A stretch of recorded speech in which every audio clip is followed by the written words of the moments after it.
you the full host. I also turned on that ding dong sound, so if anyone does like it lose connection and has to come back in or is late, you'll hear the ding dong when they're in the waiting room. Okay, thank you. All right, talk to you guys soon. Thanks, Mara. Hello, everybody. Good afternoon. It's good to see all of you. It's good to see so many people entering this market, even though it's a beast of a market right now. So you are strong, courageous people, aren't you? Gwendolyn, I heard you talking about you're in a market where a lot of brokers are well known and it's tough to break in. When we started here in Eugene, we were brand new to the city. We didn't know anybody. And we did all the stuff you have to do, the door knocking, the open houses, the get in front of people however you can. And you can build a business, even if you've got a bunch of brokers who have been around for 30 years, they don't know everybody. So you can find business within your own sphere of influence. There are people out there for you.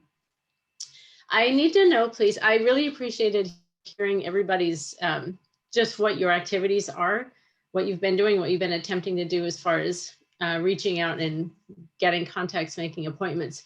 Is there anyone here who does not yet have their license?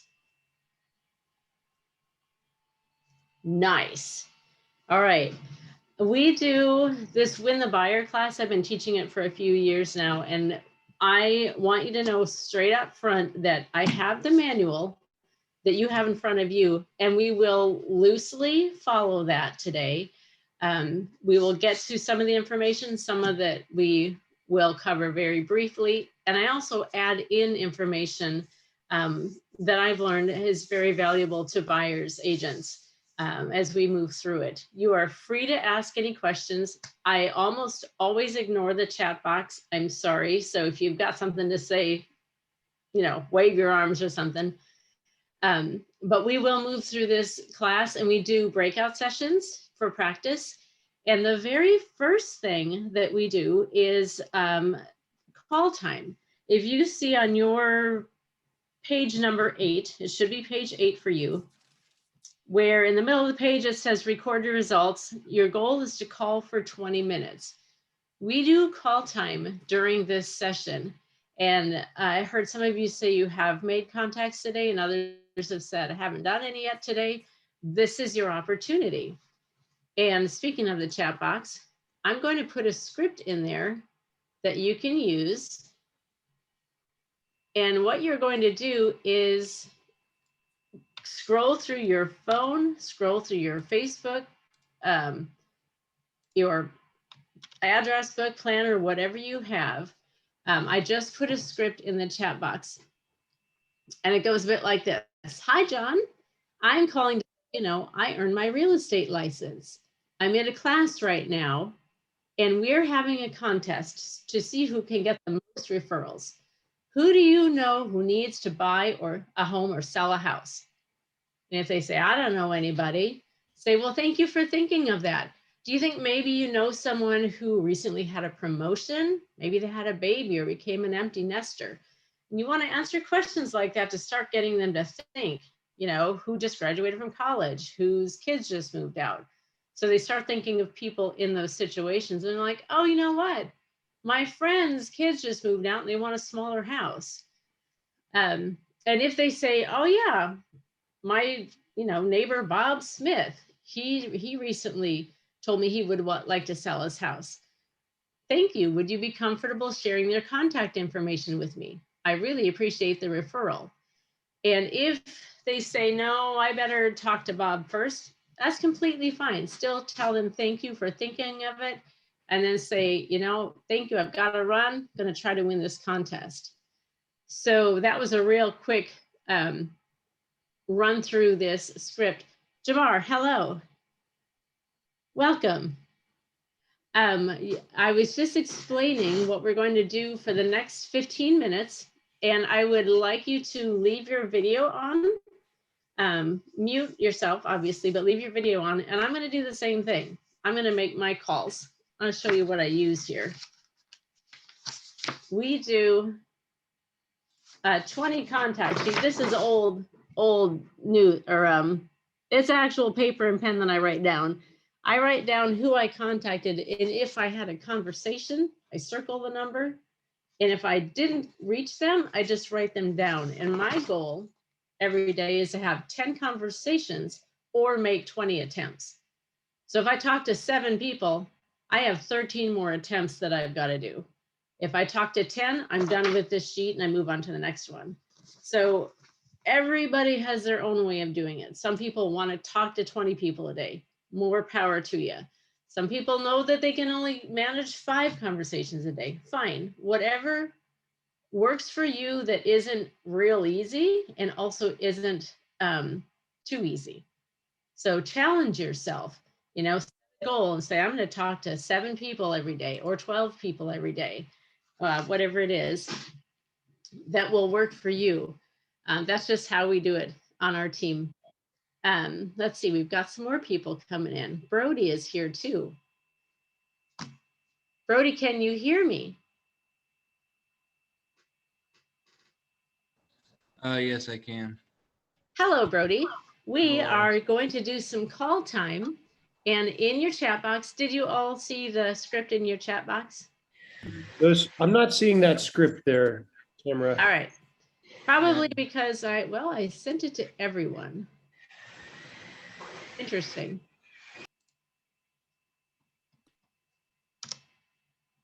Send to everybody.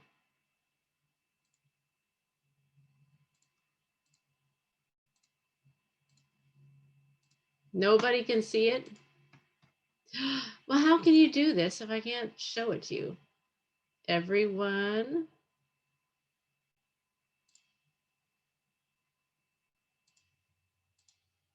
Technology, gotta love it, right? Ha, now you should be able to see it. All right. Yeah, I can see it. Thank you for the thumbs up. So, and it doesn't have to be specifically word for word, but I find for myself, if it's right in front of me, I'm more likely to do this. So again, for anybody new that has just come in, we're going to spend 15 minutes making calls, and call your mom, call your brother, call your uncle. It doesn't matter who you call, because the more you practice the script, the easier it's going to become for you. And so ask them for referrals.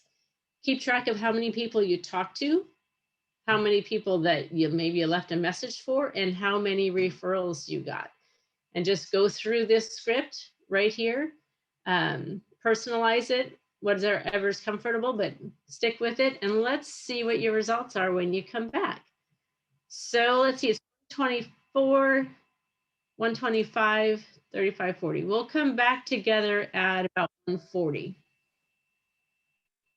And we just got Sean and Cheryl. So those of you who already have your instructions, go ahead, start scrolling through your phone and making calls and try to get some referrals. And I will explain to Sean and Cheryl. Sean or Cheryl. Sean, can you hear me? Michael? 1 second. What was it?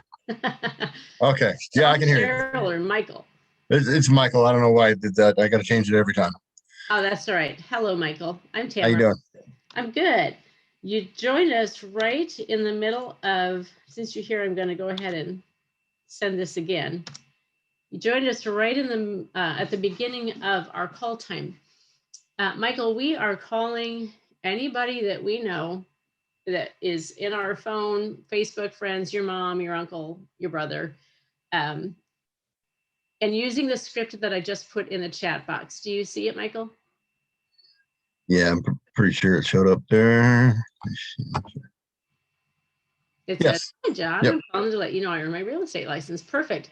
It's a real short script. You don't want to spend a lot of time talking to people, because you're telling them I'm in a class, I'm doing a contest, and you're trying to get referrals for business. And so we're going to spend the next 15 minutes making calls, and we'll come back and see what kind of results we have. Okay, sounds good. All right, awesome. Thank you.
I see some people are still on calls. Give me a thumbs up when you're ready to go.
All right, please show me a thumbs up, or if you're ready to go, we're going to start sharing results here. I'll go ahead. Thank you, Alex. How was your experience? So most of my sphere is out of state since we moved here sort of recently. So I just called a bunch of people out of state, and I know I have 2 referrals that are looking, but not in Oregon. So maybe something to look into, finding a realtor for them in their state. Absolutely. Yes. And we have through Command, you can find a broker in their town and you can send the referral through Command and earn money that way. Okay. So absolutely. You can absolutely help them and make some money. It's the easiest money because you make a couple of phone calls and then you get 25% of their commission. Great. Yeah, that's awesome. Cool. Yeah. Good job. Thanks. All right. Who else would like to share their experience? Since Alex just went, I'll go too. I was able to make 3 or 4 calls, and one seems like it could be good. It's a restaurant manager here in town. So it has a big staff. He mentioned a few people that I might want to get in touch with. So I'm going to follow up with those people after class. That he said they've expressed some desire to maybe get into the market. So I told him, feel free to push my name, but I'm going to reach out to them myself. So I think that was a good contact for me to get in touch with today. Well done, Alex. Thank you. Who else has a story they're burning to share? I'll go. The leader guy, I actually called a friend and she reminded me that kind of mutual friend. He's a homeowner and I didn't know that. And he, this whole year, it's been crazy. He's been getting like tattoos and traveling a lot. And she said he hasn't actually been paying his mortgage in the past year since he got laid off. So there's a chance he might want to sell his house. So I'm going to call him. I'm curious. I'll have to talk to my productivity coach about how to deal with people that are, behind on their mortgage if that comes up. So that's a little scary, but that would be a good learning experience if it comes up. But anyway, so I'm like loading his info into Command right now. Excellent. Well done.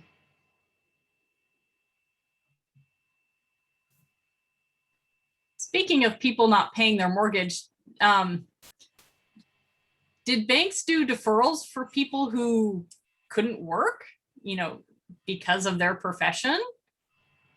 I don't even know. You don't know? Okay. Yeah, I don't know either. So I did text my sisters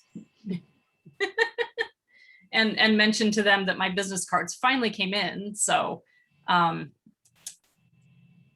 they said that they would be more than happy to hand them out, but they just can't hand them out at work. So, which is fine. And then I just ended up texting some friends that live in Junction City, and I know they're always at work at this time. So I'm hoping that I'll be able to hear back from them in the next couple of hours when they get a break or when they get off. So. And phone calls are great. Texting is great. Emails are great. If you send an email and you never hear from anybody, you can count that as an attempt. And if they respond to you, you can count that as a conversation. Those are the rules that we've got on our team. As long as it's a 2-way communication about real estate, count it in your numbers as contacts. I loved seeing everybody on their phones, and I loved seeing the results coming through. I got one. That was so exciting. I can imagine nobody wanted to do this when I said we're going to make calls. Was anybody like, yes, I can't wait to do this? Probably not. But now that you did it, how does it feel? Less daunting. Yeah, no brutal, like angry hangups, like you don't call me crazy person. That was nice. Mm-hmm. I made a contact out there for called a friend, and they had another friend who was there visiting them, and they know somebody who's going to be selling multiple properties coming up here this year. Oh, sweet, Jared. Yeah. So that was really nice. I caught him at the right time, and his wife, my friend's wife, is actually a retired realtor too. So eventually, that's probably going to unearth some leads eventually as well for me. As well as I have got somebody up in Bend too that's high up on the real estate chain essentially over there, working for one of the bigger companies, moving quite a bit of volume. And I don't know, she did on her own probably last year like 10 million or something like that by herself. So she was busy. Yeah, she's busy, and she's a U of O grad, and I think her degree was in like geology or something like that. And anyways, super nice person. But so that was great. I was surprised to get a lead that fast, honestly. Sweet. I love it. And I love that you all are realizing it's not that hard. Just do it, right? And look what you can come up with. Look at the results you all got in 15 minutes of just, you didn't even know you were going to call people. And a whole bunch of you have leads. So set some time aside every day. What is your number one job in real estate? What's your number one job? Lead generation. Yes, lead gen. And everything else you do will push lead generation off your schedule. So time block it. Time blocking is a real thing. And do it right away in the morning. Make it don't look at your email.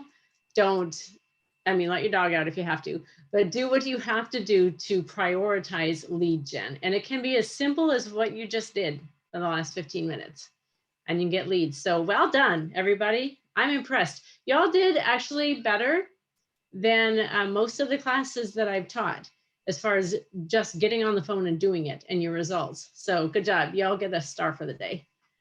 For anybody that joined us a little bit later, I just wanted to give you a heads up. We are going through the manual, but we're going through the manual rather loosely. So if you go to page 10 and get your head in the game, it says finding buyers is simple. In this market, is finding buyers simple? Said yes. They're everywhere by the dozens. They're everywhere. Servicing buyers is inexpensive. I don't agree with that, because if you have to show them 50 houses and write 12 offers, that's not inexpensive. But once they do go under contract, you'll earn a commission check. So the fact that they're servicing buyers is inexpensive and earning with buyers is quick, not necessarily. But the better you get at qualifying your buyers, finding the serious buyers, and writing really strong competitive offers, then you'll get closer to servicing buyers as quick and inexpensive. So yeah, this is quite a market for y'all to dive in. Well done. Take a look at page 11. We already talked about the fact that lead generation is your number one job. And not going to bother with the NRI 2014 stats. Those are very old. They're higher now. I do know that much. But tell me, just throw out some ideas, either say it out loud or put it in the chat box. Where can you find buyers? Everywhere. Because they're all over the place, right? They're coming out of the woodwork. 9 or 10 out of 9 out of 10 of the people I talk to about real estate are interested in buying real estate. Yes. And where are you finding those people, Sam? It's all been personal sphere so far. So I mean, when I say 9 out of 10, I mean 9 out of 10 people that show any interest, either one way or the other, seem to be buyers, and most of them. I mean, I guess I could look at it in one way. I'm getting there first because most people are like, "Oh, we're 6 months, 9 months, a year out." You know, it's that kind of thing. I don't have anybody that's been like, "Oh, I need to get a house like, 12 weeks from now." That's not happened yet. Okay. And on that note, Sam, we've had a lot of buyers who have come to us and they've said, I want to buy in 6 months to a year. And what we do, hold on, I've got a lawnmower going on out here.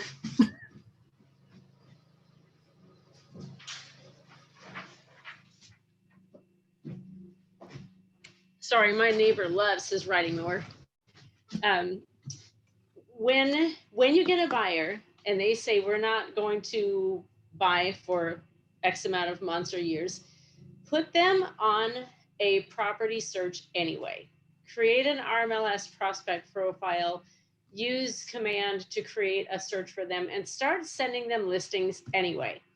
Find out what would you like to buy when it's time for you to get a home in a year, and narrow it down and send them properties that would be something that they actually might buy. And of all the buyers who have told me we're not buying for months or years, in 5.5 years, only one of those buyers didn't buy sooner because we started feeding them listings.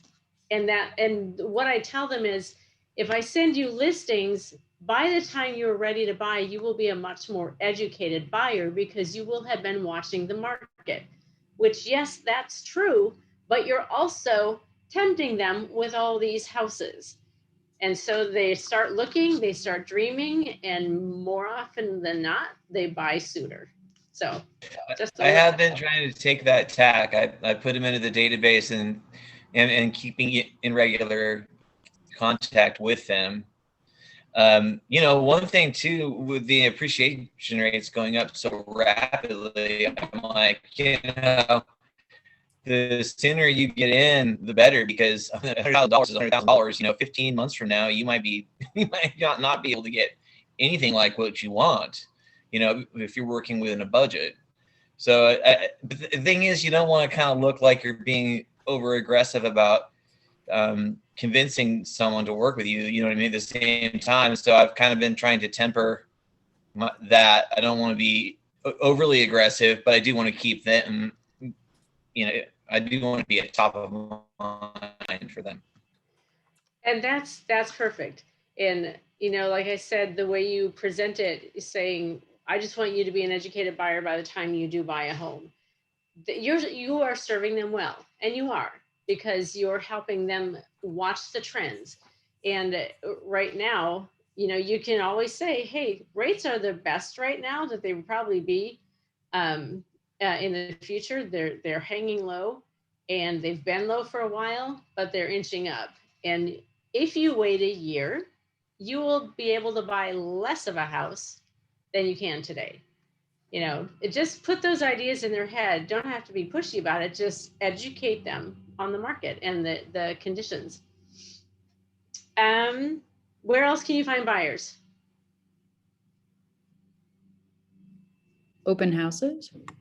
Absolutely, open houses. That's one of our top 3 in the last 5 years running. Open houses are one of the top 3 places we get business.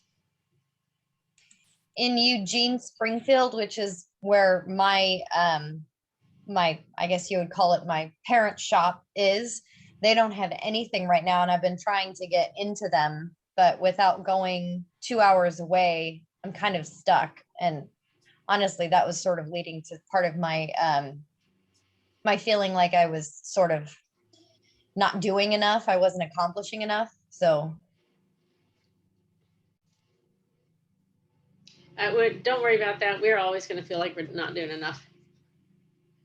Do what you can. Don't run yourself over, still live your life, but focus on your business too. Thank you. Absolutely. You have, when I started, I worked from the time I woke up until about 11:30 at night, and that's not good. Don't do that to yourselves. Set a limit. You still have to have a balance and live your life, because you're not going to be a good broker if you're exhausted. So take care of you too in the midst of it. Open houses on page 12. You already heard from Hannah. Those of you who attended the open houses session, if you did not attend that, I'm going to give you Hannah's email, because Hannah loves to train people in open houses. Hannah Reno at kw.com, putting this in the chat for you.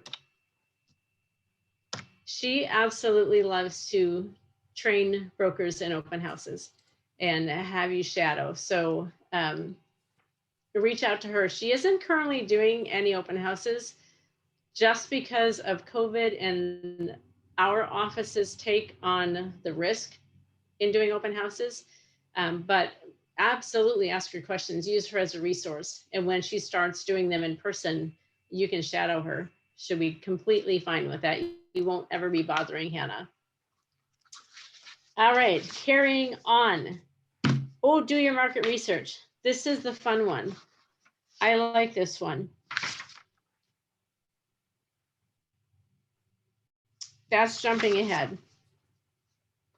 Sort of. All right, so do your market research. I'm going to put you in breakout rooms, and I'm going to put you with one or two other people. And I want you to just choose a town. I know that you're from all over the state. So pick one town or one zip code. And I want you to take some time. We'll do about 15 to 20 minutes. Take some time using all the resources you can think of to learn about the market in that zip code or in that town. So let's say I live in the River Road area of Eugene, and I have a buyer who comes and says, I want to live in the River Road area. What can you tell me about it? You need to know where to go to find information for them. And I'm not going to give you any hints now. I want you to use all the resources you can think of. And then when we come back together, tell us what sources you've used, and let's all come up with a great list of resources to be able to find information about the market. So I want you to look for things like schools. I want you to look for things like days on the market, average price point. Is there, what kind of things are there to do in that city? So learn as much as you can about that area. What questions do you have for me? No questions? So I'll drop you. No, wait. Sorry. Can you say the list again? I've got school, days on the market, price point. What was the last one? What things are there to do, like features or landmarks? But that's just like a hint. What I want you to do is go and learn as much as you can about a specific market. And when you get into your group, one of you just say what town you live in and use that one. And then just research online, do whatever you can to get as much information about that area as you can. Because you want to know when a buyer, especially like a buyer from out of state, they say, well, what can you tell me about Coos Bay? What can you tell them about Coos Bay? If you can't tell them anything right now, you will know where to go to find information to be able to educate them about Coos Bay. So let's try to get this breakout room thing done. I like to try to do it gracefully, and it doesn't usually turn out that way. So we've got 1, 2, 3, 4, 5, 6, 7. We have 15 of you. So we'll do 5 breakout rooms. And I'm just going to start dropping you in. And then we'll get you going. And we'll do 15 minutes. So use these 15 minutes to learn as much as you can about a market. And then are we discussing are we discussing it with the people in our small breakout rooms?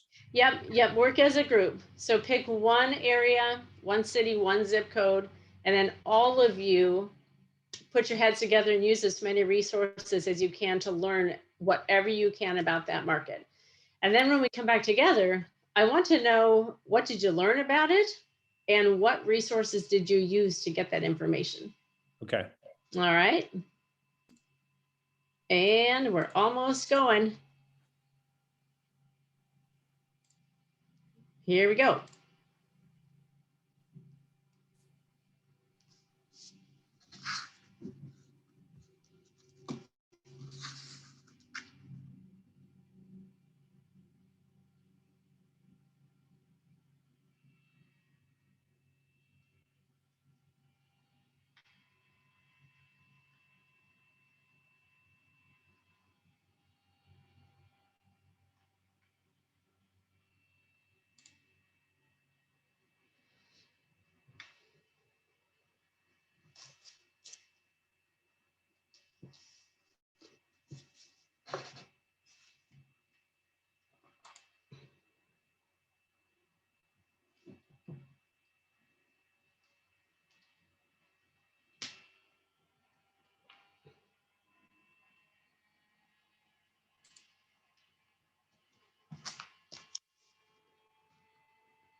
Show me a snap of 97404. Show me a snap of 97404. Show me a snap of 97404.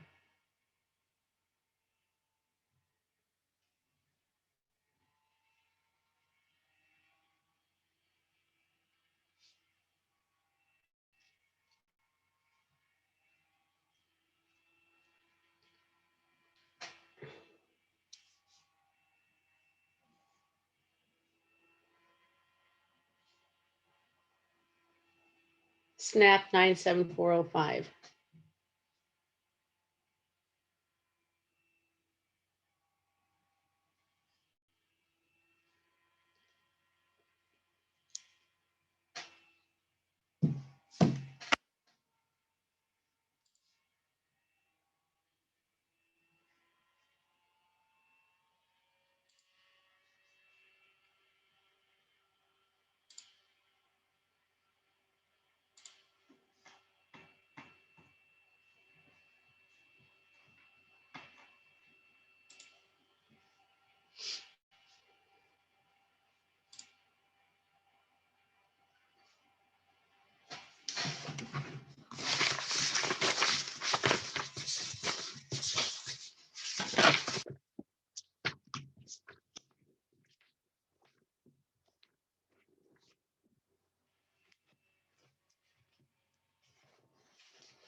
Okay.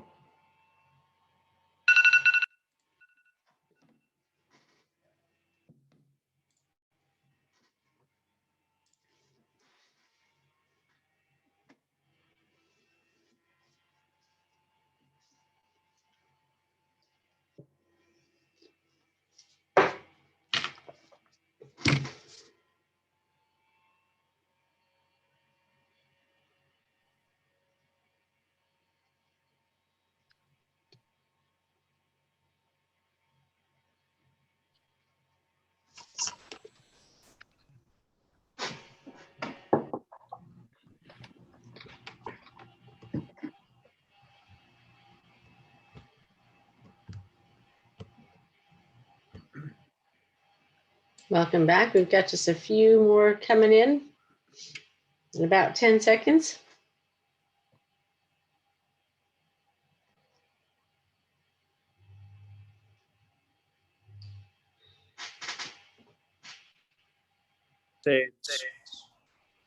Woohoo! Hey, everybody. Hello, everybody. Welcome back. Hi. So tell me, we've got 5 breakout rooms, and I'm just going to call a room if you remember what room you were in. And one of you just share with me what town or zip code you chose, and what are some of the things that you learned about that area. So we'll start with room number 1. We had Alex Daly, Brody, and Heather. Who's the bold one? Oh, I'll go. Thank you, Alex. Yeah, we talked about Bend, and there are a lot of resources for Bend. Visitbend.com is like the official tourism page, so that's a good site for finding out about things to do around town. sos.oregon.gov. Is that right? Yeah, that's a great, that's the Secretary of State website. So that gives you tons of information about zoning and businesses and county lines, things like that. Dial.deschutes.org is the official site where you're going to get all the, tax history information, like property lines, all kinds of designations. A lot of Facebook groups in Bend that promote things to do and hiking trails and things like that. Of course, like a Yelp or TripAdvisor are good ways to get a quick and general feel for major things that are going on. BendParksandRec.org will give you all the different parks and resources that people have. Am I forgetting anything, guys? No, I think you got all of it. Okay, thank you, room 1. Number 2, somebody just left. We have Alex, Lurch, and Gwendolyn in room 2. The third person just departed. So Alex or Gwendolyn? We chose Florence because I know things like landmarks and features and the fun things to do. We were not super successful as far as schools. I just Googled it and I made the unfortunate discovery that our elementary school is ranked 3 out of 10. It's got a 3 out of a possible 10 points. It's not good. And we really got stuck at we were trying to find TMOs or market information. And the only market information I know is just word of mouth. I don't have anything to, back up my knowledge. So that was kind of where and the price point, again, same deal. Like that's just basic knowledge that I have gained from talking to people, nothing to back it up. So we had some trouble. Yeah, we were trying to figure out where we could access TMO reports because I'm in Bend and Alex and I will look over the TMO reports. That's pretty much the only place we've gotten our market information so far. But yeah, we weren't sure where to find them for Florence. Ask your market center. Our market center provides those for us each week. And so check with your MCA and see if they can provide those for you. I'm pretty sure that, are you in Eugene Springfield? I am, yes. Well, then we're in the same market center, even though I'm out in Florence, I'm just a satellite. So where do I get that? Yeah, if you're not already on the email list from the market center, just shoot Sarah Lineski, AMCA 683 at kw.com. Send her an email and ask her to include you in the TMO reports. Okay. Can you spell that again? Would you? Yep. And this is Eugene Springfield. I'll put it in the. I know Florence is pretty small though. What if there is no TMO for that area? I think that's more her question. That there probably is not that available information. I feel like there would be. Yeah. It's a retirement town and it's got, no, there's gotta be. That doesn't seem. Okay. Yeah, but thank you. All right, well, I'm putting that in the chat box, Sarah's information. What about room 3? Jamar, Jane, and Jared, all J's. What did you learn? So we divided and conquered kind of. So I went after the economy and Jane went after schools and Jamar went after the real estate section. Perfect. I jumped on and just did like some searches, general searches on DuckDuckGo and found multco.us and a few portlandoregon.gov and just searched really quick as many sites as I could kind of grab onto and look at really quickly until I found one that kind of saw like was accurate and found that the job market, we did Multnomah County. So we actually just picked a county because Portland's so big. We decided to just break it into one county. So I found a lot of statistics on, unemployment rate being 3.7, 9% job increases in the market over the last year. They're expected in the next 10 years to grow by 42%, which is higher than US average. average income is 30K a year, median household income 30 or 53K a year, which is just below the national average of 53 something a year. So you'd have to go to Jane and Jamar to get the other sections here. So I did the real estate, the real estate portion of Multnomah County. And I pretty much just went to RMLS to pull the market action report for the stats, in particular to the Metro Portland area. I don't know if you want me to read off the stats or whatnot, but It's what we need to know is just what resource you used. Where did you go to find your information? So that's very helpful, Jamar. Yep. Awesome. Thank you. Jane. Yeah, so again, Jared, where did you find the median income? What site did you use for that? Specifically, let me look at my history here. Hang on a second. Did you just Google it? Yeah. Oh, okay. Yeah. It was DuckDuckGo. I can look the site up if you really want, but there's No, it's cool. I was just curious if you had something specific or if you just Googled it. There's a bunch of information. So I didn't grab the exact site here, but there's Home Facts, there's Portland Criminal Justice. There's just so many things here. It was a lot. It was neat to figure out that there are so many actual, sites to find out about a town. And no matter what you're looking at, there's lots of information out there, probably about any town, anywhere around the world, essentially. Might be a little harder for some places in Alaska, I'm guessing, but or somewhere remotely in Brazil or something, but.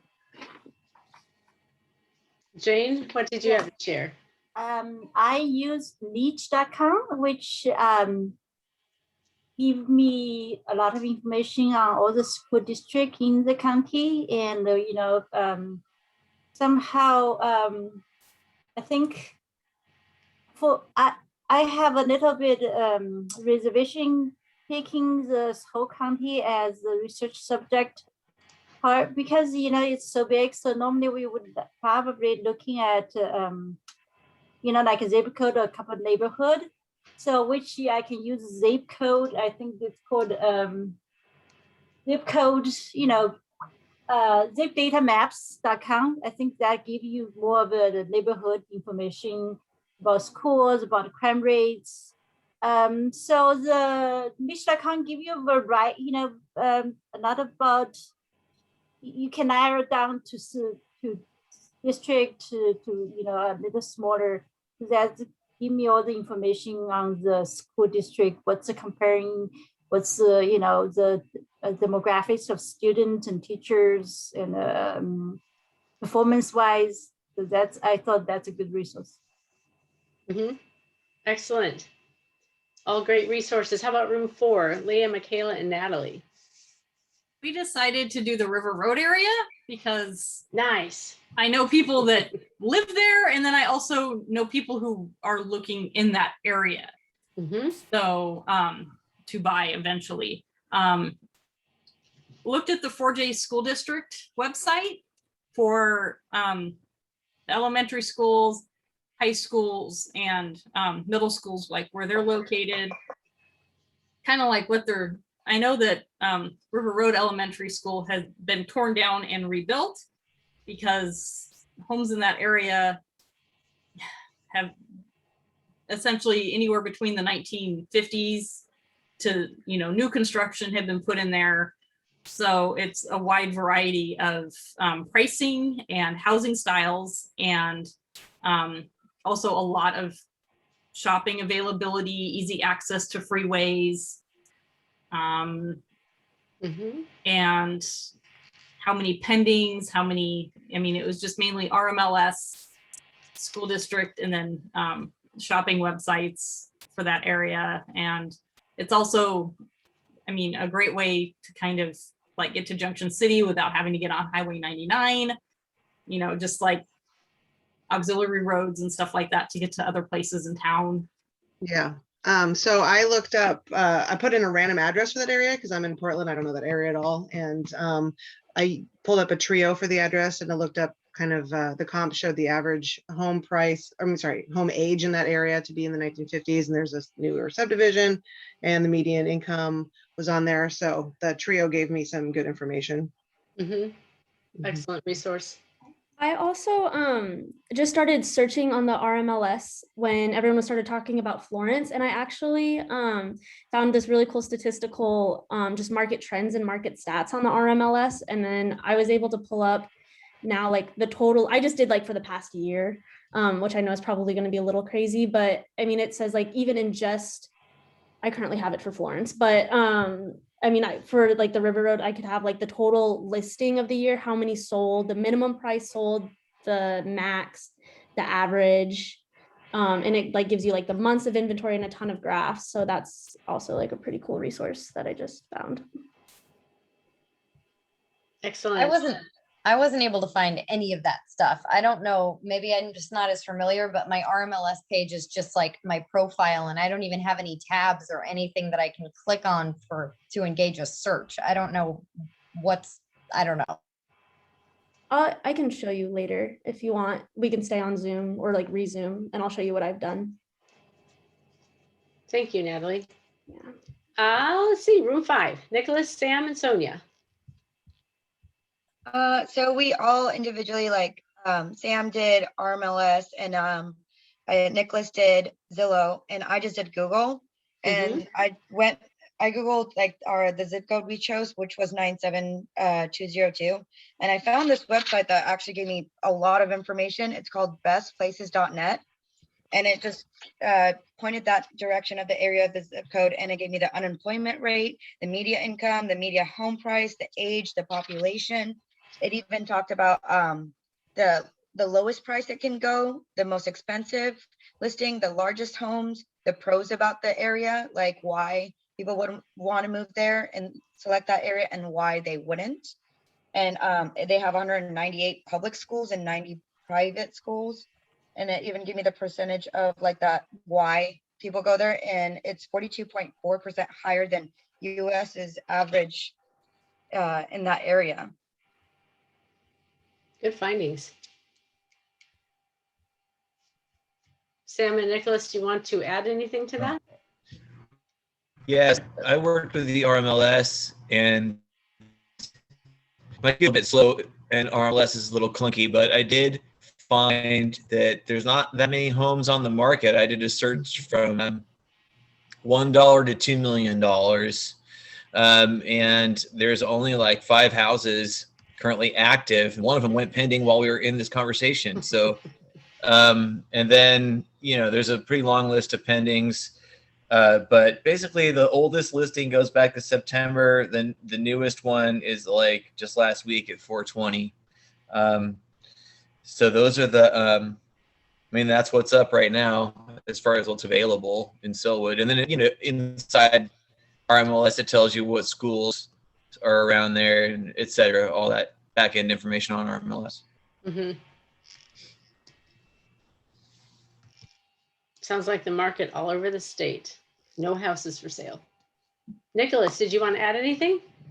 No, I didn't want to add anything. I think Sonia really went over what I wanted to talk about that area. So yeah.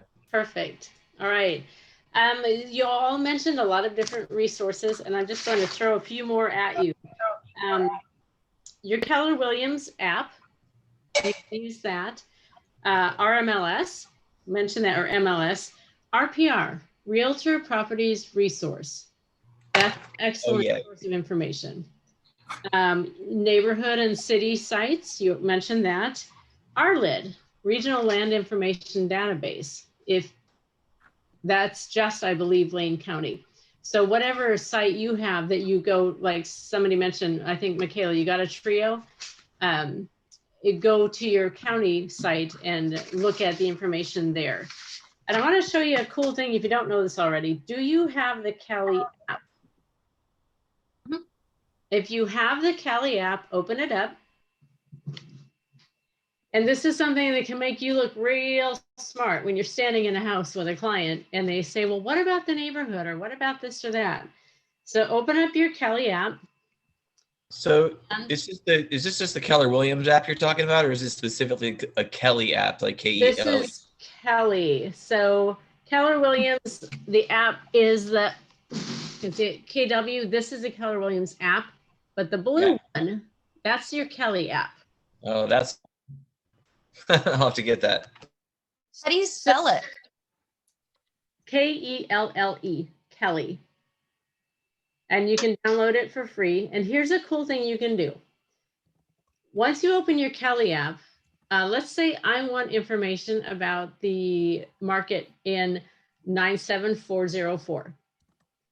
There's a little microphone at the bottom when you open up Kelly. I'm going to tap that and listen to what I say.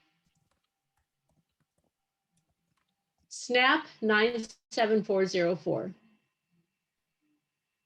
Now I got to hit the microphone correctly. Snap 97404.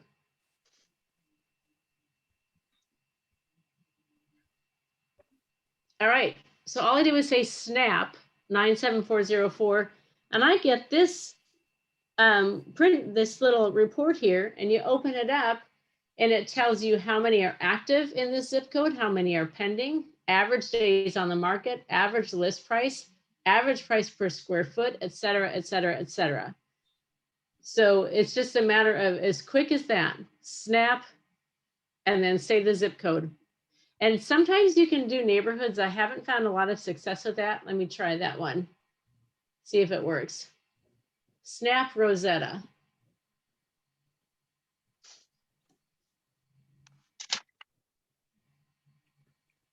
This is cool. I wondered what that was for, the microphone. I thought it was like customer service or something. So it's pretty thanks cool. for telling me. So I just snapped Rosetta. That's the name of my neighborhood. And I did get a neighborhood snap. So I can open that up and see exactly what's going on in my neighborhood. There is one active listing in my whole neighborhood. 7 pending. Average days on the market, 28. So they go pretty quickly. So the Kelly app is a great resource for you when you're standing in front of a client and they say, what can you tell me about the market in this neighborhood? Open up Kelly and snap it. Real easy. So that's another resource you can use. And I put in the chat box, I put the answers to your page 15 in your manual. I put the answers in there. Go ahead and copy and paste them, read them over. These are other basically terms that you may or may not need to know. For example, bins, nobody talks about bins, but it's in your manual. So I gave you the answers. So we just covered researching your stats, researching your market. And so we're going to move to page 19. And it talks about, where's here, 236. This talks about when you're working with a buyer, especially in this market where you have so many buyers and you're writing so many offers, you need to qualify your buyers. You want to make sure you're spending time with buyers who are actually ready and willing to buy a house, not just, I want to see what the market looks like. And in this market, it is so important that your buyers come to you pre-approved from a lender. If they are not pre-approved, that is your very first step. Get them with a lender, get them pre-approved, because what's happening in Lane County, we've got 8 to 25 offers per house. And if your client is not pre-approved, the sellers aren't even going to look at their offers.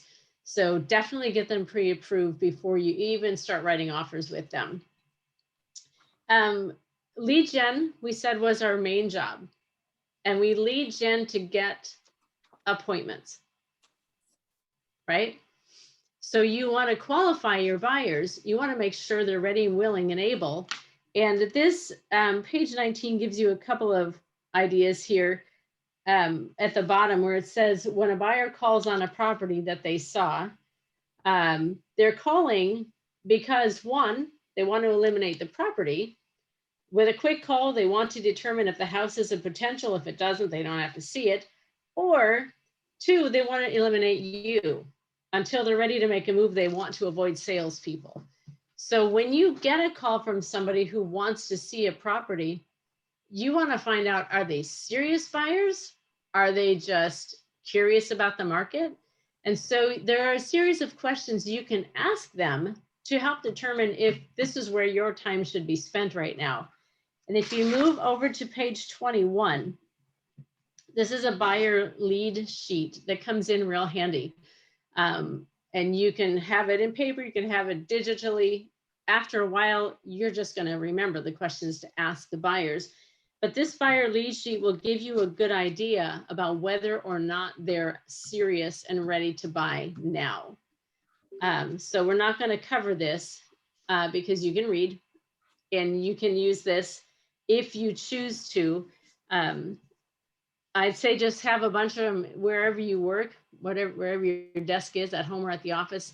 Have some of these stacked up, and when you get a call, pull it out and qualify your buyers by asking these questions. If you go through this buyer lead sheet and you think this is a serious buyer, they are ready, willing, and able to buy a house in this market, then set that appointment.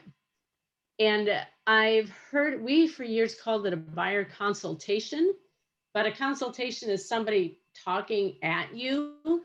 You want to listen to them. And so a really successful buyer's agent, her name is Jen Davis with KW, she started calling these sessions strategy sessions, because you want to get together with the buyer and create a strategy that will help them get a house.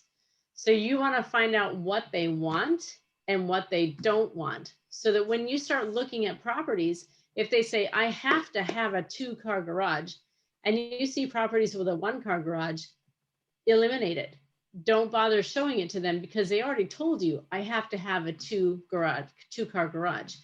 So when you are working with your buyers in that appointment, in your strategy session, you want to nail down as much as you can about what they're looking for. Unfortunately, in this market, the list can't be too long. At this point, if they want a 3-bedroom, 2-bathroom up to $450, that's about as much as you want to know, because there just aren't many properties out there. Get their wants and needs, definitely, but help them understand. And what I tell my buyers is, I see the list of things that you want in your property. You want a fireplace, you want a pool, you want this, that, but I'm just going to do a broad geographical search in the area you want to live. We're going to do the bedrooms, the bathrooms, and the price point. And if something comes along that doesn't fit what you want, we can dismiss it. But if we tighten up that criteria and make it more fine-tuned, then you're going to miss out on houses, because it probably won't show up in your search. Excuse me. In a buyer's market, they can tell you everything. I want a fence that's 8 feet tall, and I want a brick house, and I want this and that and the other thing. And you can go find those things. But in a seller's market as deep as we're in now, they're going to be happy just to get the number of bedrooms and bathrooms that they want. So once you have an appointment, page 23, by the way, gives you an idea. A buyers, B buyers, C buyers. And remember, we talked about, you want to make sure that you're spending your time with buyers who are ready, willing, and able right now to buy a house. And so on page 23, it gives you, you can categorize them. You can categorize them in Command. You can categorize them in your email folders, however you need to do that, so that you don't lose them, but you also know where to spend your time. So C buyers, check in with them maybe every quarter. B buyers, maybe once a month. A buyers, stay on top of them because they want a house right now. So that can help you determine where to spend your time. And when you're brand new, it's real easy to throw yourself completely into every single buyer that comes your way, or seller, because sellers can be wishy-washy also. We have a seller, she was supposed to go live in March, and then she changed it to April, then she changed it to May, now she changed it to July. And this is something we're learning about her as we move through. Yes, we still have a listing contract with her, but it's taking a very long time for her to list her house. And maybe a better conversation at the beginning would have helped, or maybe when we got the listing contract signed, set it out for 3 months instead of 3 weeks. But get as much information as you can about your client's motivation. Again, so you know where to spend your time. I have a question. Yes, absolutely. So you would what if they don't give you a timeline, but they say they will want to buy at some point? What level would they be at that point?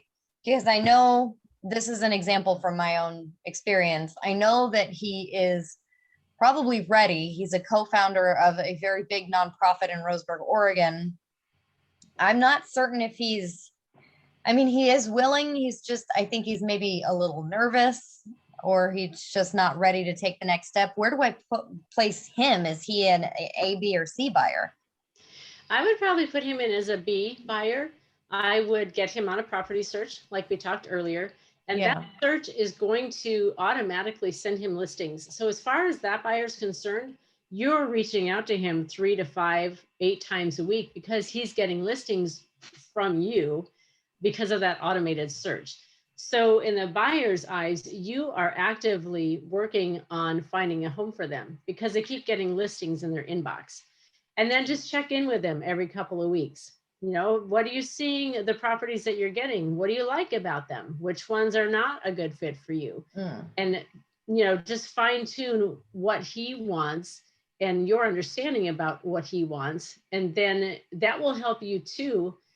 Say you just start with a basic 3-bedroom, 2-bath, $400,000 search. And as he gives you feedback, you realize he does not want to be by a busy road. So then you can look and make sure that whatever listings he's getting, he's not right next to a highway. So, you know, the more conversations you have, the closer you will get to knowing what he wants and the closer he will get to actually buying. Okay, so yeah, because another issue that I'm having is that it's really hard to get a hold of him because he's so busy. He does a lot of like freelance out in town work, presentations. And so you're saying that sending him those will help open up more conversations. Absolutely. Okay. Yeah. And whenever you call a client, you want to offer something of value. So even in that, just calling and say, hey, did you get the listings I sent this week? And if he says, no, I was too busy, say, that's okay. When you get a chance, take a look and give me some feedback. Or if he has seen them, great. What looks good to you? What doesn't look good to you? And, you know, just serving them all the time is the most important piece. They need to know that you have the time and the attention to give to them so that they don't go looking for another broker. I called somebody back recently. They called about a listing and they said, thank you so much for calling me back today. And I said, well, that's my job to call you back. And they said, oh, I've talked to 4 or 5 brokers, or I've reached out to 4 or 5 brokers and most of them never call me back. So if you're the broker that calls them back, you're ahead of most of the brokers out there. So keep that in mind. Okay. Just keep communicating. And as we talked about earlier, you don't want to be pushing things at them, but you do want to be a valuable resource and you want to offer something of value. So when you call, we don't put too much time and effort into it that you don't call, but just stop and think, what could this person need from me today when I make a call? And then call and offer them something. Even your past clients, when you call just to check up on them, you could say, hey, do you need any contractors? Do you have any issues with your plumbing or with your siding or whatever? I can help you find a contractor. You know, just always think of what can I offer to them based on where they are right now in their home buying or home owning process. Okay. Good question. Thank you. You're welcome. I just wanted to say, before I told Gwendolyn, I'd sent her some videos from our market center about presenting TMO reports. And I put those in the chat for everyone to see. So if anyone wants those, they're right there. Perfect. Thank you for that. I did see those TMOs come through for Bend, right? I put a copy out for Here it is. Brody. He hadn't seen them, and I know he's reaching out to his mentor about getting them for his area. But those videos that Alex posted are great. The guy doing them is a guy named Bruce Hardy, and the script is great. And it really makes you sound like you understand your market, even just by going through the report with a client, even if you know nothing about it. Yeah, that's excellent. Bruce Hardy's great to listen to because he's Australian. It's true. He's a good one. Let's see, I want to make the best of your time here. So page 25 just talks about, I just have notes on here. I want to make sure that you understand the difference between closing costs, down payment, and earnest money. That's something that a lot of buyers don't understand. So what are closing costs?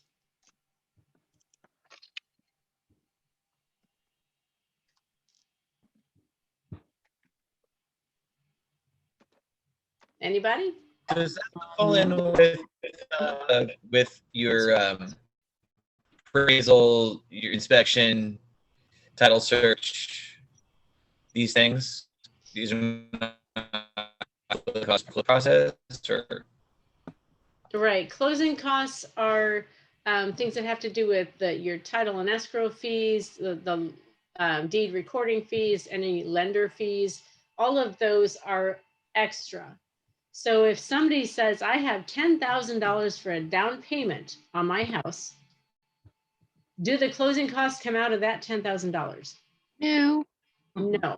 They need that $10,000 down payment, and they need the other funds for the closing costs. And closing costs typically run. So also, last meeting, we had to go over. I'm sorry, say it again. No. Closing costs typically run about 3% of the purchase price. Buyers always say, how much are closing costs? And just give them that. And it's usually pretty close to 3% of the purchase price.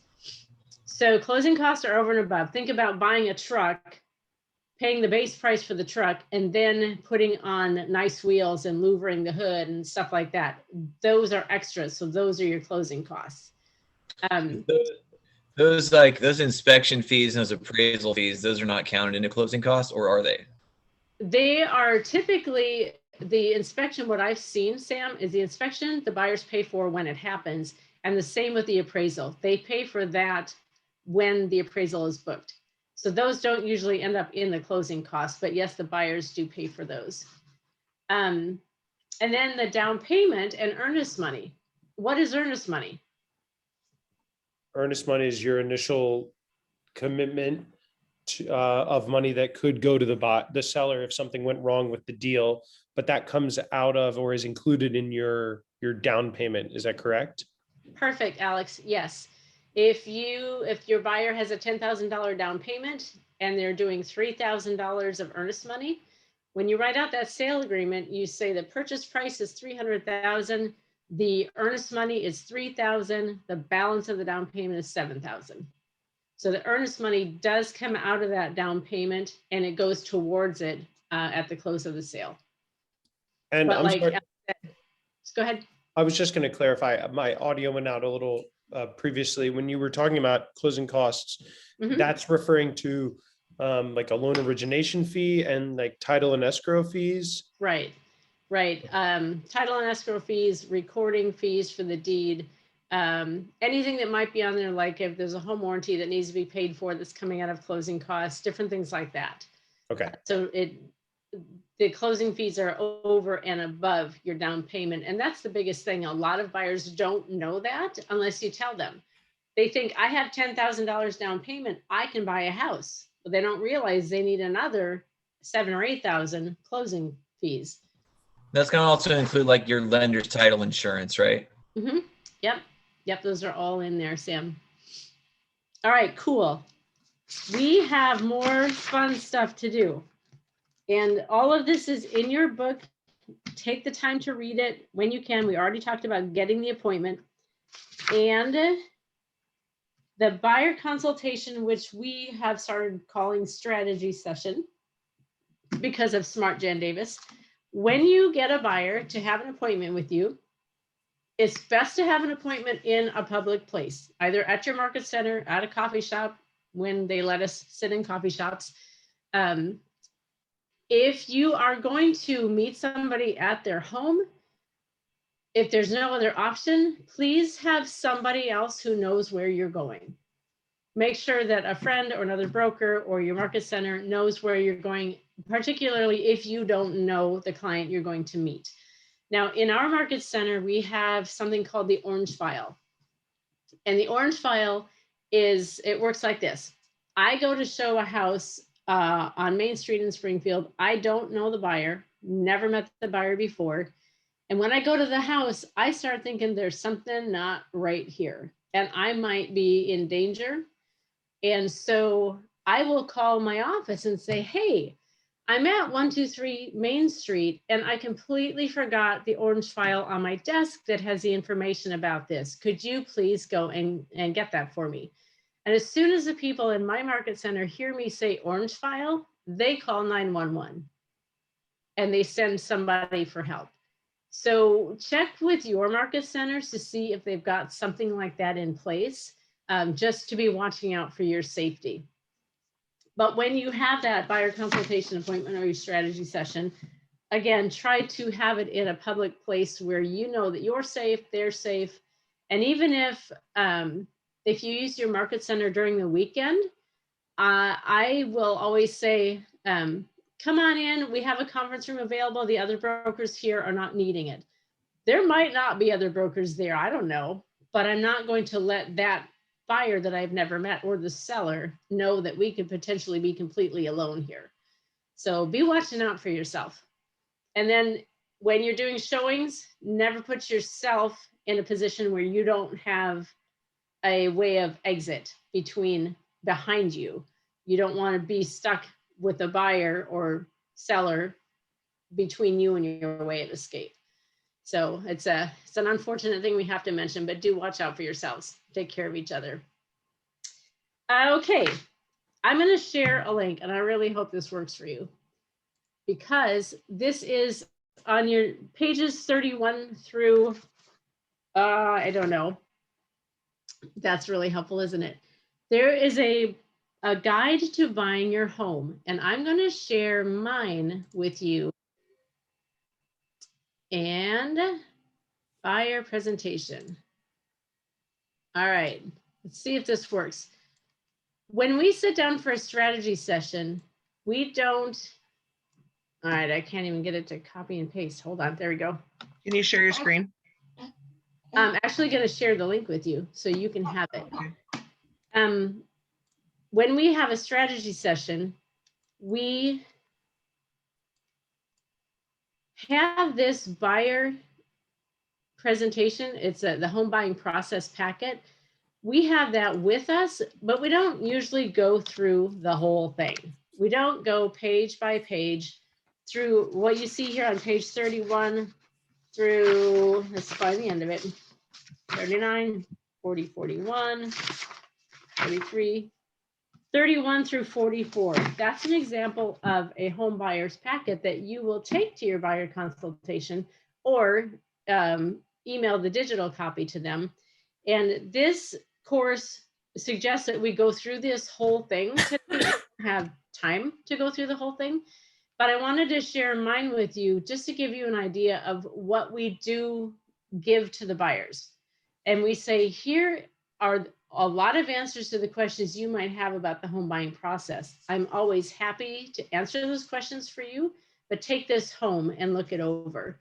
And so are you able to open the link that I shared with you? Excellent. Yes. Okay, and I want to point out if we have it in here. I don't think we put it in this one. But this is just one of the tools that you can use for your strategy session. Page, gosh, we didn't put page numbers on here. There is, if you scroll through, map your move, how home buying works, details, and then how buying a home works. There's a page that says partner with an agent, get pre-approved for a loan, find your new home, make your offer. This is page 12. I recommend to buyers that they take that page out of the packet and stick it on their fridge so that when they're moving through the process, they can cross off the steps as we go. And that helps them feel like they have some control and some idea about what this process is and where they're going. And it also is just fun for them to check it off on the way to see how close they're getting to getting their house. So page 12, say, and I usually just pull it out when we're in a strategy session. I pull that out of the packet and I say, stick this on your fridge and use this for the process as we move through it. So that is one of the things you'll use in your strategy session. And the one that we're going to practice with is a buyer needs analysis. So I'm going to share one more thing here with you.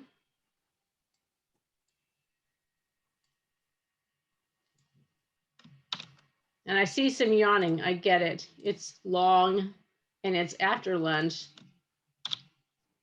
All right.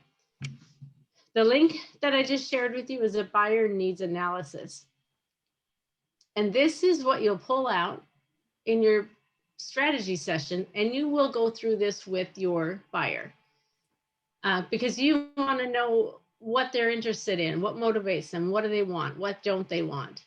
And so this buyer needs analysis, I am going to give you some time to work with a partner, and one of you will be the agent and one of you will be the buyer. It's actually, you said as your buyer service agreement. Oh gosh. Thank you for that. You probably put that in the chat and I didn't pay attention. I told you I wouldn't. No, the first one was good. You sent us your presentation booklet, but the second link was for your buyers. I know, that's giving away the punchline. All right, here we go. I appreciate your patience with me as I do this. Control C, here we go. This is the buyer needs analysis. It ought to be. Open it up and give me a thumbs up if it's a buyer needs analysis. Thank you, Jane. See that thumbs up. So this buyer needs analysis, I'm going to give you, it's 3 o'clock. I'll give you about 15 to 20 minutes. And if you don't get through the whole thing, that's fine. But I want you to role play.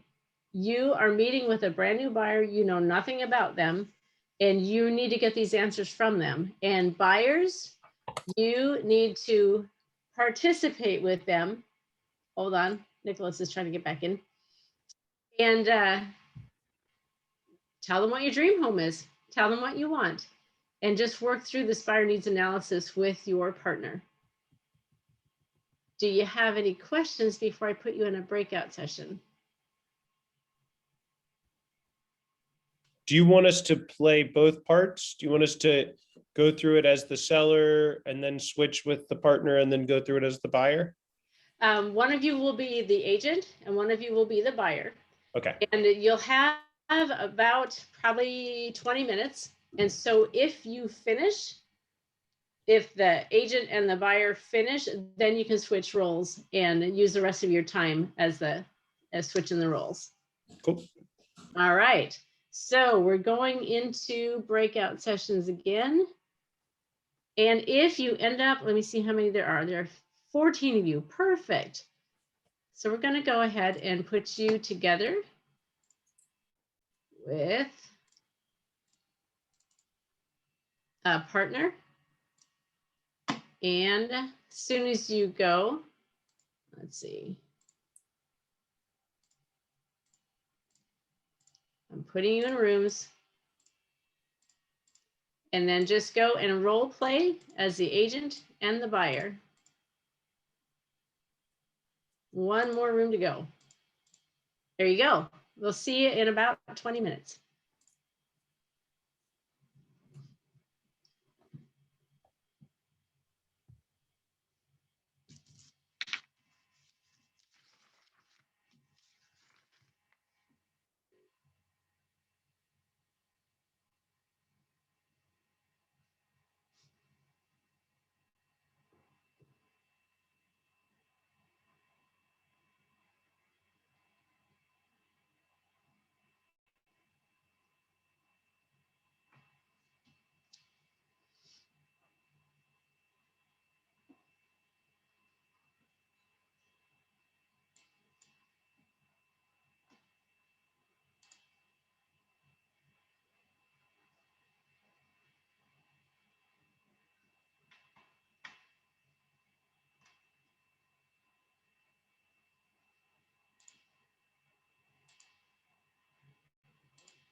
Ooh,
oh my gosh. Oh my gosh. 1, 2, 3, 4, 5, 6, 7.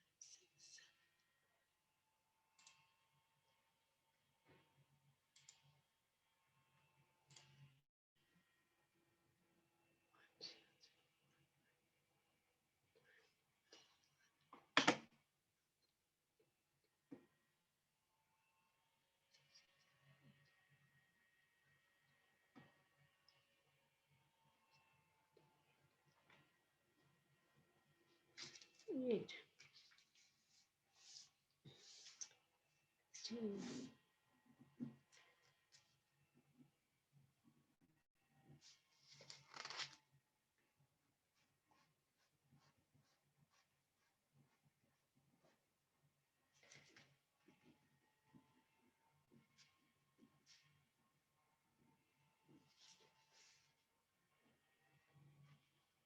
16.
Your feet.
Do.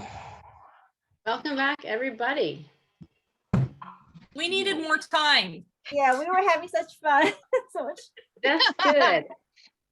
That's good. And won't it be great when you have that much fun with your buyers, right? Mhm. And that form is a guideline. It's something to get you started, to ask the right questions.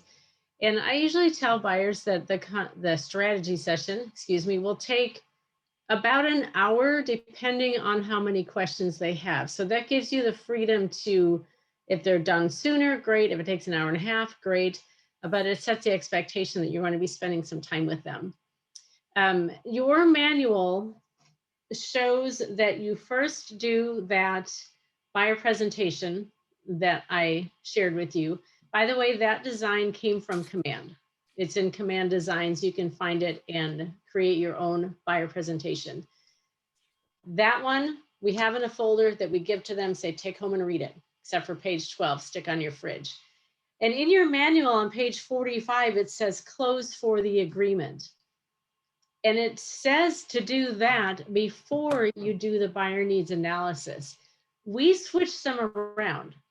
We give them the folder with the information. We have the conversation with them about what they want, why they want that. And then after that conversation, we pull out the buyer service agreement. We do that at the very end.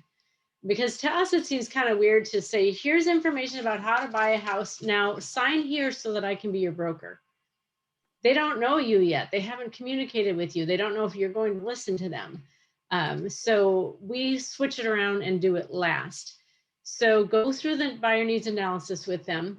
And at that point, once you've gotten all of that information, then bring out that buyer service agreement that I inadvertently gave you instead of the buyer needs analysis, meant to give it to you anyway.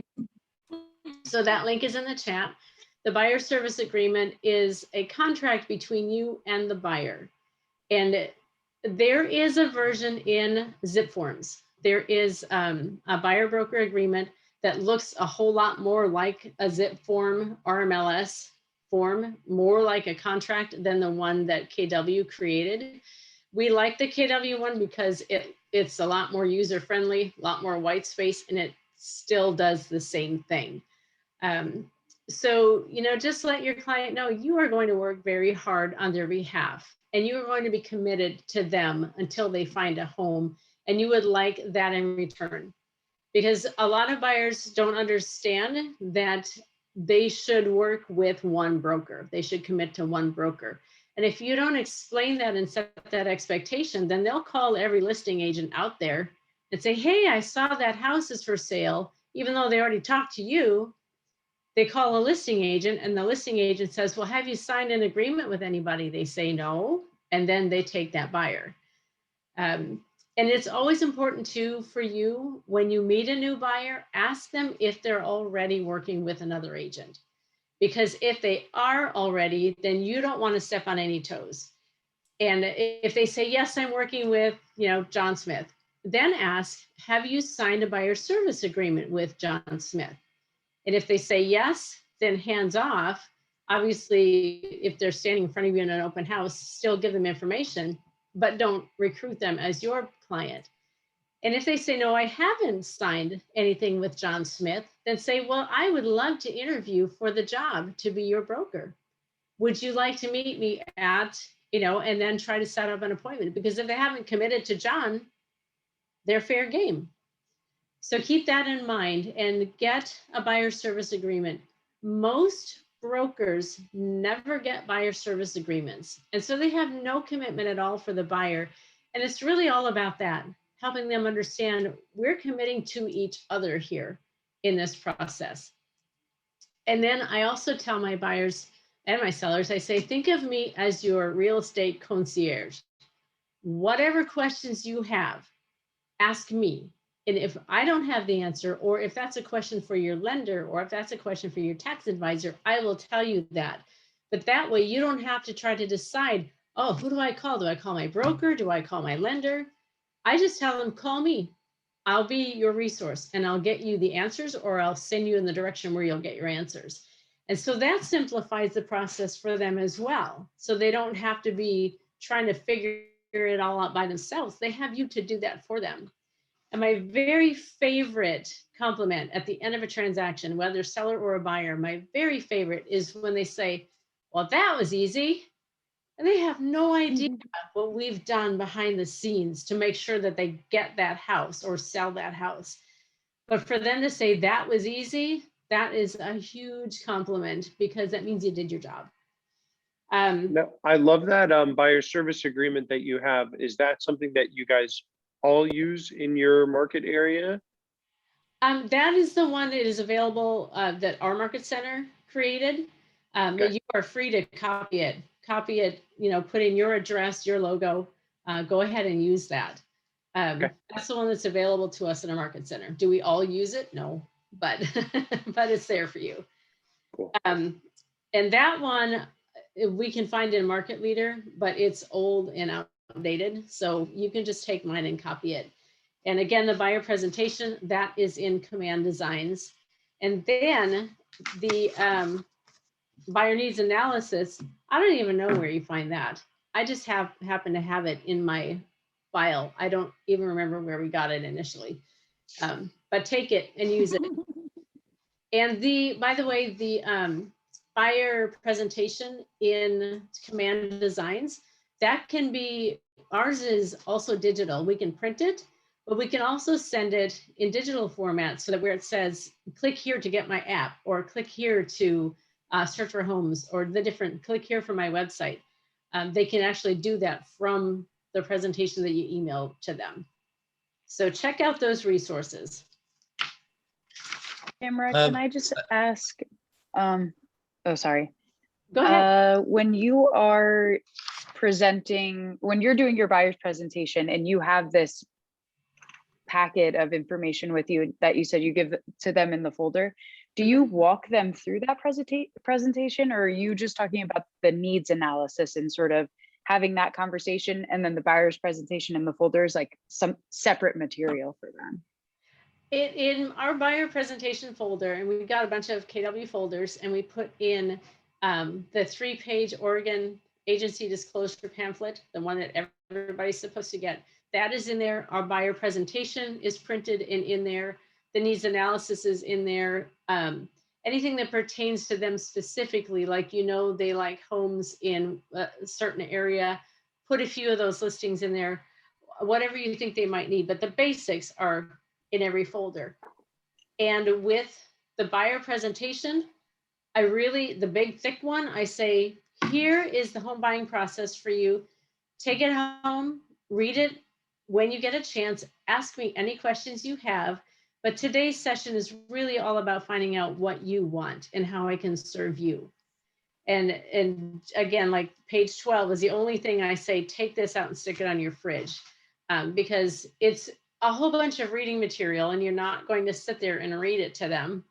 It's just something they can take home, because it's so much information, it'll go right over their heads and you'll lose them by the time you get to the buyer service agreement, because there's been so much fed to them. So that's just our practice. We give it to them in a folder, say, take it home and read it. Use this folder for everything. We say, when we go and look at properties, stick information about the properties in this folder and make them use that as their go-to spot for all the information, so they have it at their fingertips at home too. But then the buyer needs analysis, listen to them. And here's a thing about people. They want to know that you hear them, right? And with all the clients I've worked with, when you sit down and you ask them questions about themselves, their motivation, what do they want, why are they moving, all of that, and you just ask questions about them through the whole process, and you never say anything about yourself, at the end of that session, they're going to feel like they know you so well. And all you did was listen. So, and this can sound harsh, if they say, oh, we've got German Shepherds, so we need a big yard. I personally love German Shepherds, But I've learned not to say, oh, I've had 4 German Shepherds too, and we love them also, because honestly, they don't care, which sounds harsh, but they are not there to hear your story. They're here to tell you theirs. And so, I mean, it doesn't mean you can't say things like that once in a while. And as you get to know them better, you'll share more about yourself, but just listen, and they'll walk away feeling like you know them, like you're their new best friend, and they don't know anything about you, but they don't even realize they don't know anything about you because they felt heard. So keep that in mind. Good question.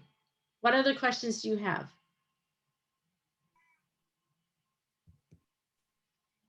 I was just saying in the buyer's contract that the commission is stated as being 3%, and I'm noticing on most of the listings I'm seeing now that buyer's agent's commission is listed at like 2.5.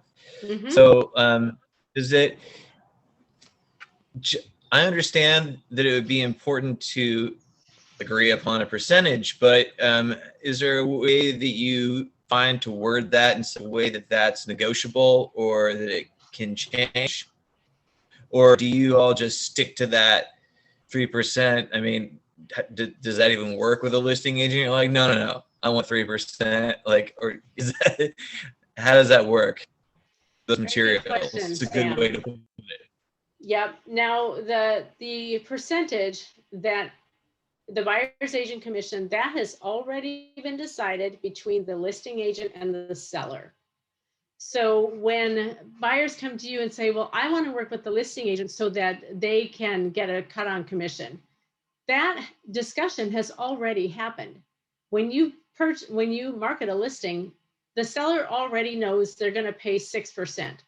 Whoever that 6% goes to between the seller's agent and the buyer's agent, that's already determined. So it's a myth to say, I'm going to work with the seller's agent so that the buyer will cut their commission, because there's a good chance the seller's going to pay the buyer's commission because they've already decided they're giving away 5% or 6% of their proceeds. Maybe the listing agent's going to get all 6 because they double end it, or maybe they're going to split it between the seller and the buyer. So no, you don't go to a listing agent and say, I want 3% when it says 2.5, because that is the seller's decision. The seller has decided that's what the buyer's agent is bringing. Now, when we first started in real estate, I would tell my buyers, 3% is my fee. If the seller is not willing to pay 3%, then you would be responsible for the remainder, for the balance. So if it says 2.5% on the listing, then I will ask my buyers to pay the 0.5% at closing. I've only done that twice in 5 years. Okay, right. So you'd usually just give the client the break on the percentage. I mean, they're not going to, right? Unless it's, what criteria did you use for those couple of people that you were like, hey, I need that extra 0.5%? Were they just like a real pain in the neck? No, I was a new broker and I was told that I should do that. I mean, it makes sense. You work hard for your money. And so I did. I told them, and they were both, the way I said it was, my fee is 3%. The seller's paying 2.5%. So you only have to come up with 0.5%. And they're like, what a bargain. I only have to come up with 0.5%.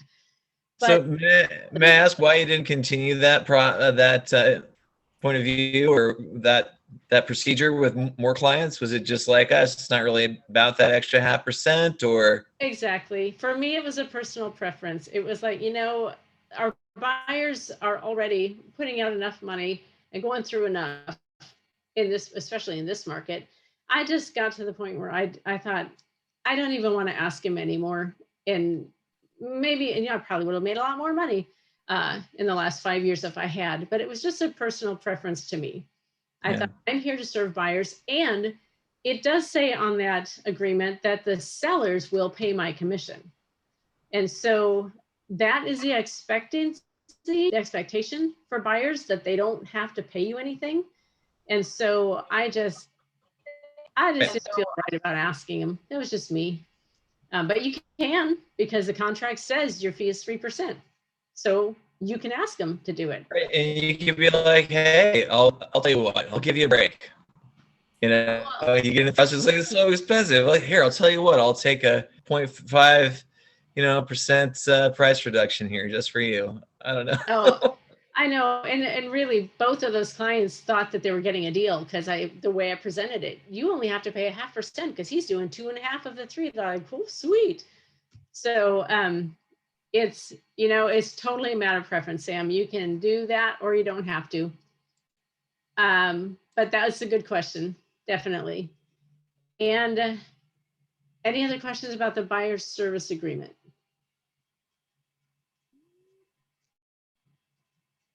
No, we're good. Definitely get them to sign one.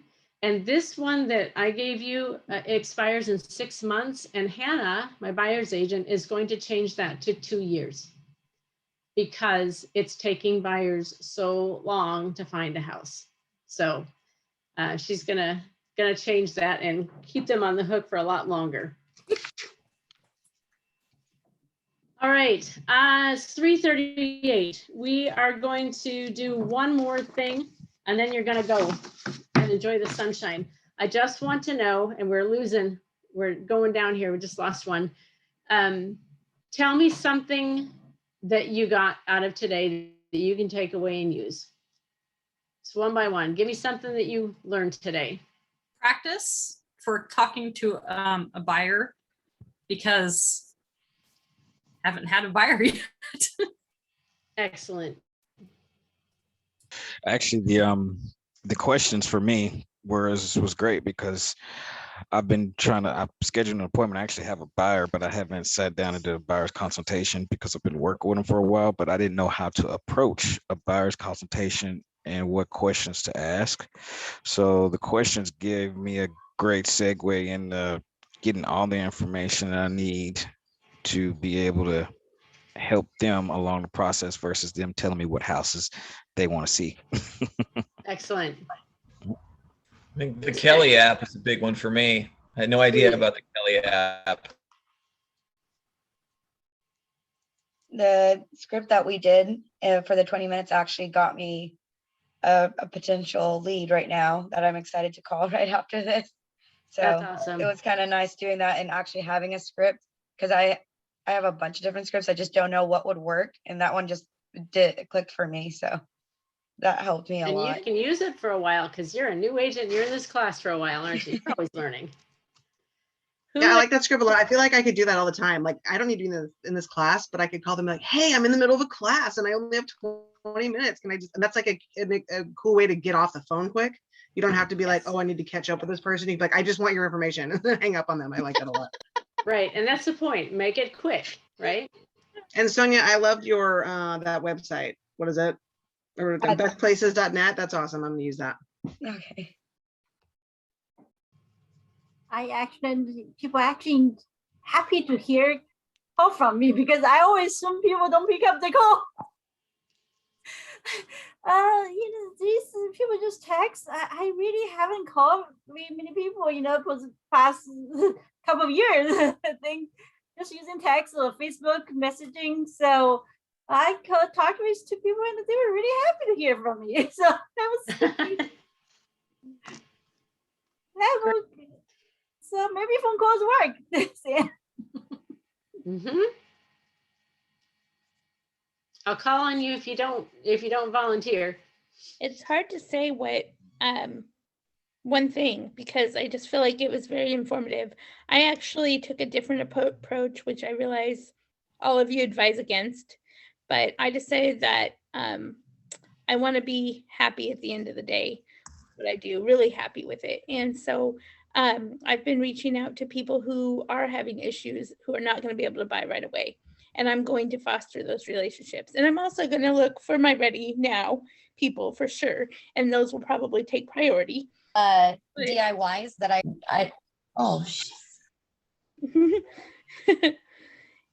Anyway, I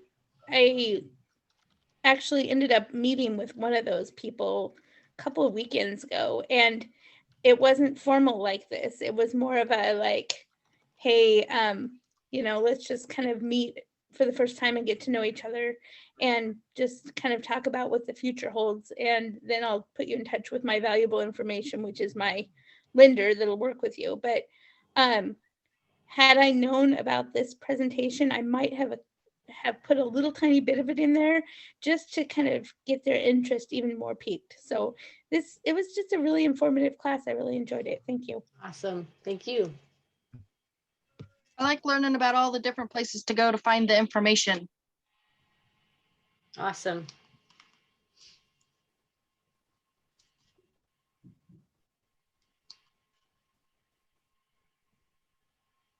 Natalie, are you thinking?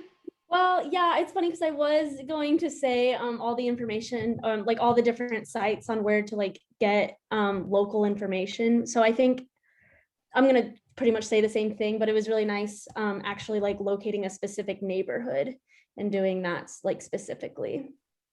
Mm-hmm. Gwendolyn. Gwendolyn, what you got for us? I think she's typing. How about an Alex or an Alex?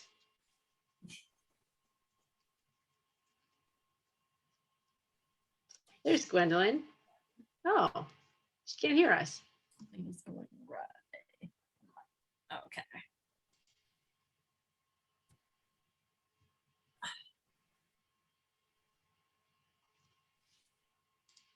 Do we have Alex Lurch and Alex Daly still here?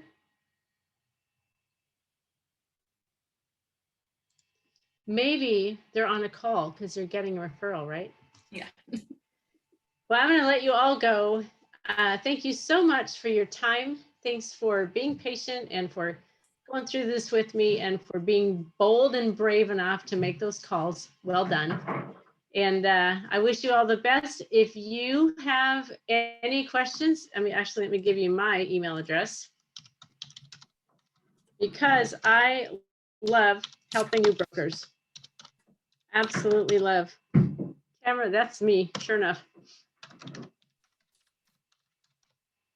And when I say call me or reach out to me, I mean it. Do, if you've got questions and even on the weekend, I had one new broker call me on a Saturday night and say, I can't get a hold of anybody and I'm writing an offer. Call me. If I'm able, I will help you. All right. Good job, everybody. Thank you so much. Thank you so much for your time. Thank you. Thank you. Thank you. Have a great day. Bye.